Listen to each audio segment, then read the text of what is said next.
She's going to take first place here, I'm sure. Her time is so much better than the other riders at the moment.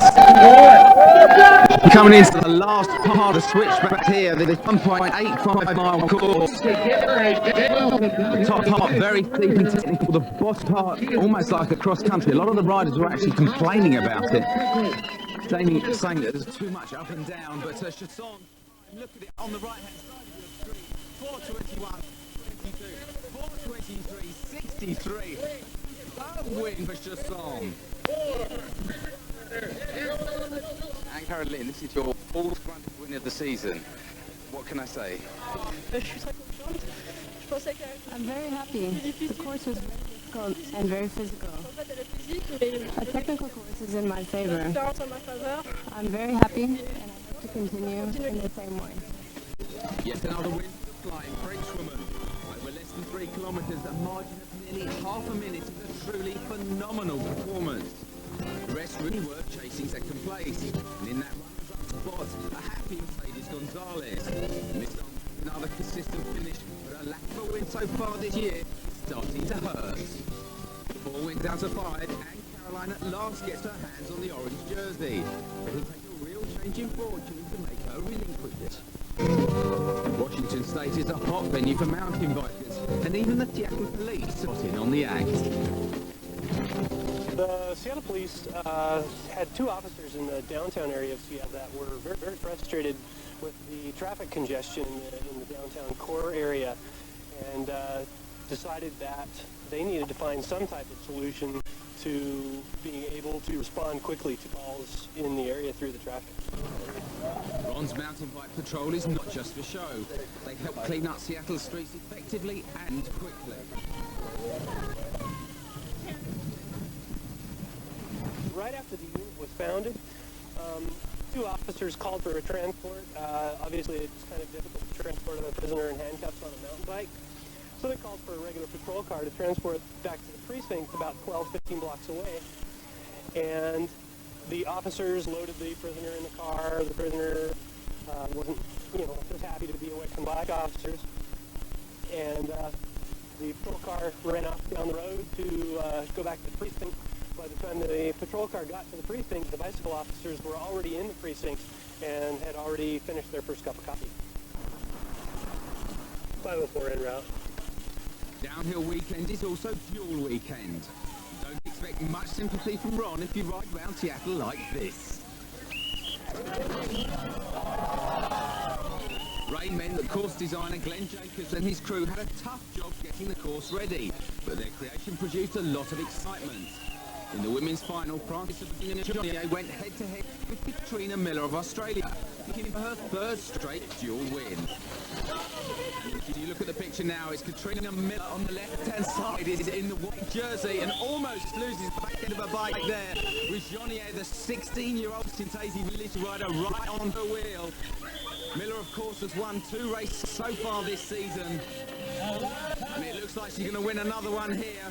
She got through to the final, beating people like Lisa Scher, American rider. I think she's going to beat Sabrina Johnny just about by a bite's length. Superb win for Miller. Her 3rd straight win on the trot. Well done.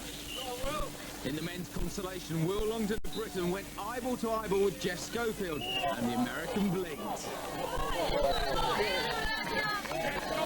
Another American, Brian Lopes, made the final when he met Germany's Guido Chung.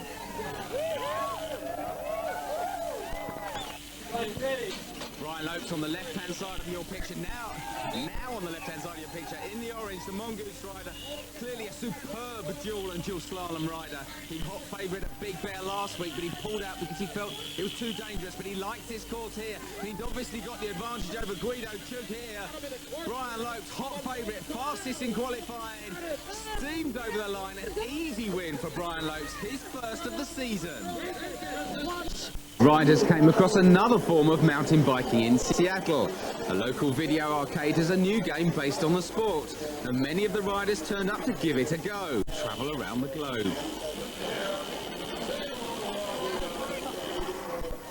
Of course, first place against the machine isn't quite the same as first place over the Snoqualmie Pass course.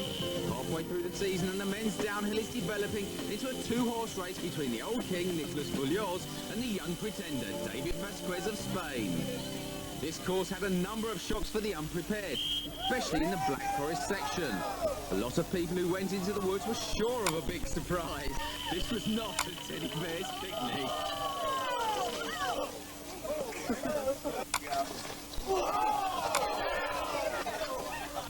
But not everybody flunked this examination.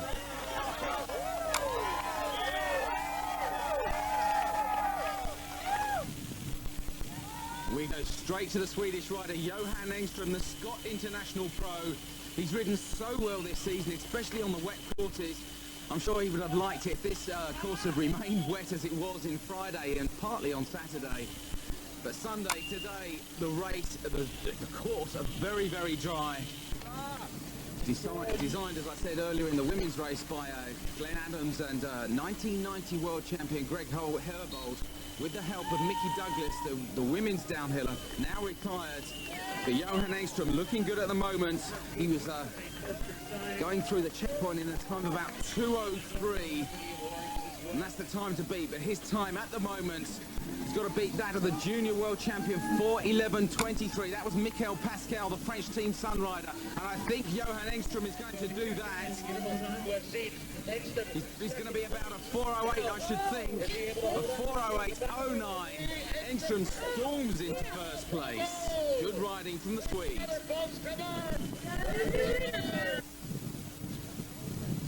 And the next rider up, Christian Talipa, the Peugeot Palaiseau rider. He rather dramatically won the third round at Le Gay in France. This world speed record holder, such a nice guy. In fact, he was the bronze medal winner of the 1992 World Championships. And that was won by Dave Cullinan, Zipperchest as he's otherwise known.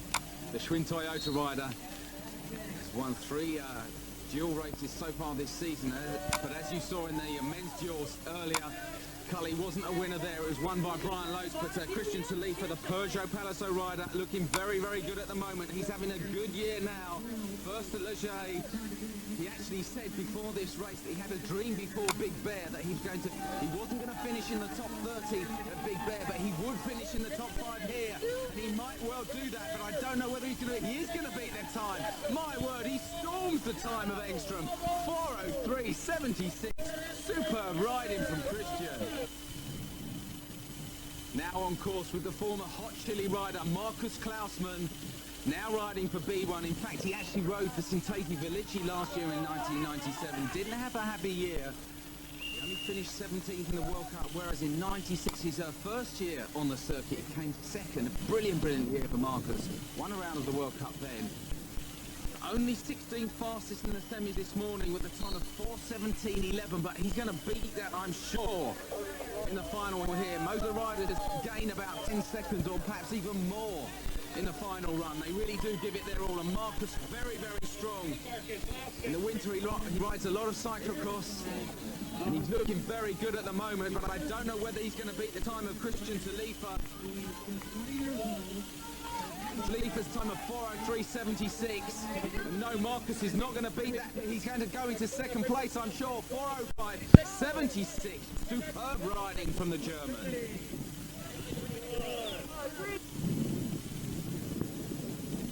And this is the Italian rider now, Gianluca Bononomi, the Bianchi Martini rider.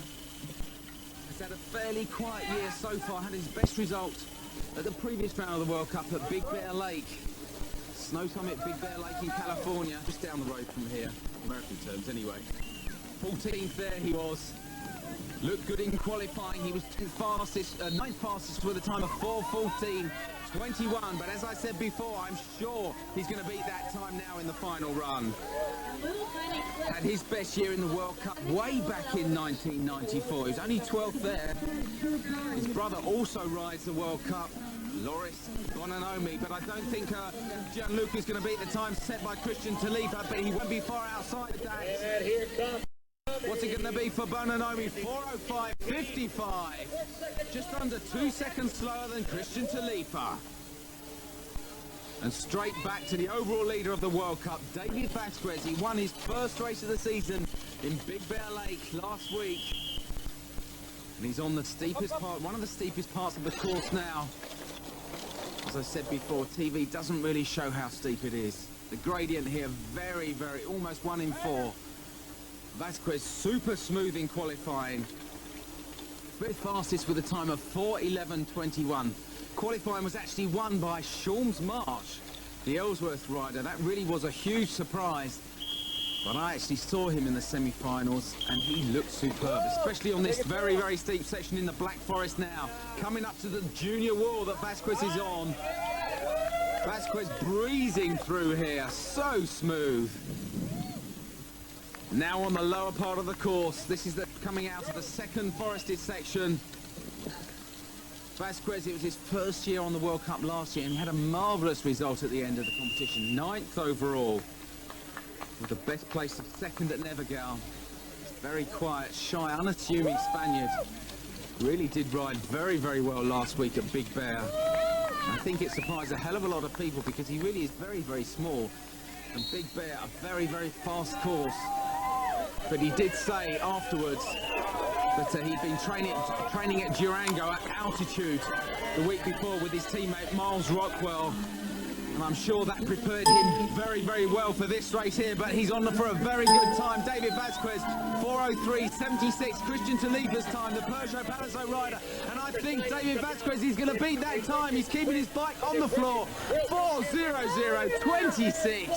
The Spaniard goes into first place. I think he's happy about that. And we go straight back to Steve Peat, another rider who looked absolutely superb in qualifying. Steve Peat, who came 8th overall in the World Cup last year, was such a disappointment for him. He was lying in 2nd spot just before the finals at Kaprun.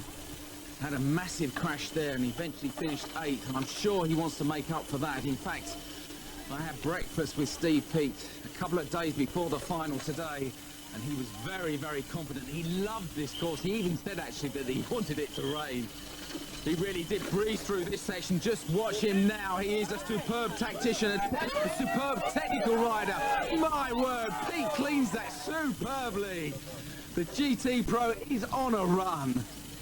He had a 7th at Big Bear last week. He started the season with a hip dislocation. And my word, he's getting better. He was 6th at Nevergal, wasn't too happy with his result at Le Jet in France, but he was very, very confident here at Snoqualmie Pass. And looking good at the moment. He's got a time set by Vasquez of just over 4 minutes. And Peat looks like he might be on for a brilliant run. He did a time of 4:08.57 in the qualifiers this morning. And he's looking superb at the moment.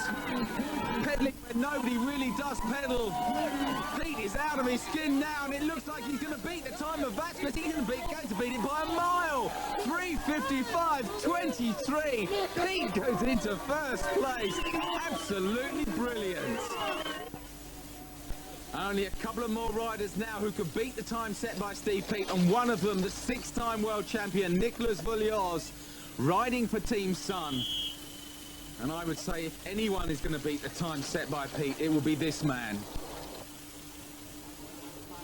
Some have said, in fact I've said it actually, that if he has a weakness it is his physical strength, but he's been working on that for so long now and it's no longer a weakness, and Vullios really is probably the best bike handler on the circuit. In semi-final training he really did make a few mistakes in the Black Forest section, and it looks like it's happening here as well. Nowhere near as clean as Peat. The rider has won 2 World Cups. In fact, he's won 2 World Cups and 2 World Championships in the same years. He followed his teammate Francois Gachet, who did it first of all in 1994. Vullios repeated that in 1995. He repeated it in 1996 as well. Unfortunately for him, he actually broke his wrist last year at the beginning of the season, and so only came 10th overall. Didn't have a win in the World Cup, but looking very smooth now. But he's going to have to go somewhat to beat the time set by Steve Peat. At the interval, he was something like 4.5 seconds slower than Peat, so he's got to make that up on the bottom part of the course. A time of 3:55.23 to beat, set by Steve Peat, and I don't think he's not going to beat that though. 3:58.13. Vullios goes into second spot. Only two more riders now down the mountain. One of them, Cedric Gracier, the teammate of Nicolas Vullios.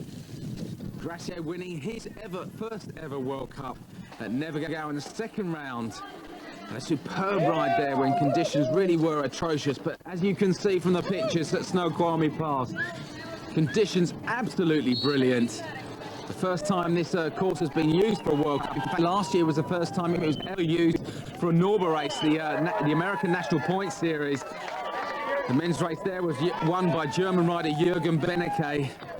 And in the women's, it was won by Elke Brutzart, both twin Toyota riders. But Cedric Gracier, second fastest in qualifying, like Peat, really riding very, very well at the moment. But he's not going to beat Peat's time, 3:55.23, and Gracier shows out. Superb stuff. But he moves into fourth, 4:03.66. The last to go was Sean's March, and he had a disaster. It's the American's first full year on the circuit, and he qualified with the fastest time, 4:05.04. But then the fairy tale was not to be when the Black Forest claimed its latest victim. After he banged his head, he finally hauled his battered bike over the line in 64th place. But as his semi-final performance showed, watch out for him on any technical course in the future. And I think that guy's a very much of a winner. I love technical, and that's what gets me going. The more technical it is, the easier it is for me to stay focused. The more pedaling it is, I feel like my mind wanders. It's hard for me to stay focused on certain things. So with this one, it was nice because it was really technical. I had one pedaling section in the middle just to get rested up for the hard technical. And I went into that really good, felt really confident with it, and just a flat tire there that just really, knocked me out. The victor, Steve Peat. I don't know, it's been coming over a couple of years. I had second, third and fourth last year. I thought I could win last year, but it just didn't happen. So I knew it'd come sometime this year. Well done, thanks very much. I just want to say I did it for Sean Palmer, John Tomac and everyone else that got hurt last week. It's for you boys. After all the disappointments and near misses, Snoqualmie Pass is where it came together for the former Sheffield plumber. And he left a pretty talented field trailing a long way behind. Nicolas Vullios was second, a great recovery after Big Bear, and Vasquez was third. This course had faced a lot of criticism, but it was far from a lottery. Only the top riders were good enough.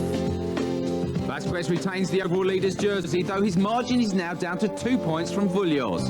Steve Peat moves into 6th place in the table.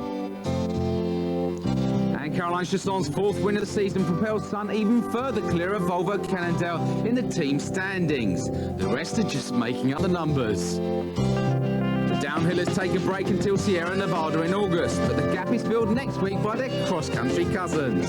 They'll be resuming battle at Canmore in Canada. I'm Mark By Siegel, and I'll see you then.